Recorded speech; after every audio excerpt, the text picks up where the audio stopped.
Here's a question worth asking yourself from time to time. Am I coachable? Look, you might not work with a coach. You may never work with a coach. It doesn't matter. The question is still relevant. Welcome to your daily hit of grace and grit, your quick dose of inspiration to kickstart your day. This show is proudly sponsored by Rumble and Rise. To find out more about joining Rumble and Rise, head on over to graceandgrit.com/ready to rumble. I'm Courtney Townley, and here is today's hit. In life in general, are you coachable? Because whether the guidance comes from a mentor, a book, a therapist, a coach, or even your own internal voice, growth requires a certain willingness to be coached.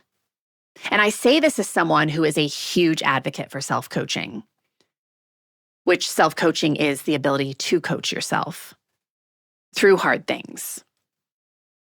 A lot of the work that I do with women is learning how to guide themselves so they can stop outsourcing the work of their lives to other people.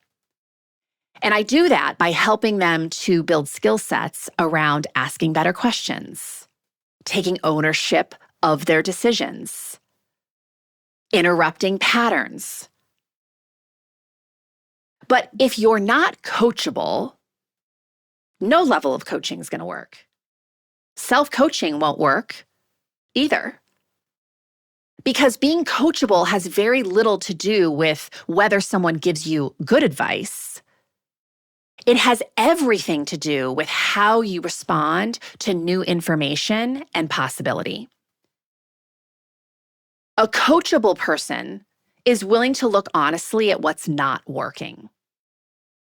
They're willing to experiment with a different approach. And I don't mean just dip their toe in the water. I mean they are willing to get fully submerged in an experiment of doing things differently. They're willing to sit with a little discomfort instead of immediately defending the old way. They don't hear feedback as criticism. They hear it as intel. They hear it as information. And look, this doesn't mean you blindly follow every suggestion. It means that you stay open long enough to consider that something else might work better.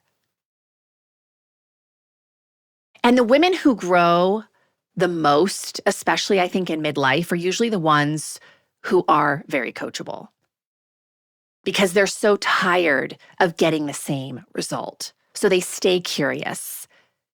They stay willing to adjust and be flexible.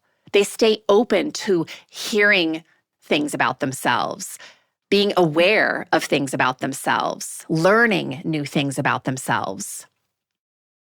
Because the moment we become convinced that we already know everything that we need to know ever in our lifetime, that's the moment where growth just quietly stops. It's where it gets suppressed and extinguished. So the most powerful thing you can bring to any coaching experience, even the coaching experience with yourself, is the willingness to be coachable. If this stirred something inside of you, imagine what a whole book of clarity and courage could ignite. The Consistency Code, a midlife woman's guide to deep health and happiness, goes even deeper into the mindset and practices that create real, meaningful change at midlife. Grab your copy today over at theconsistencycode.com and keep the momentum alive.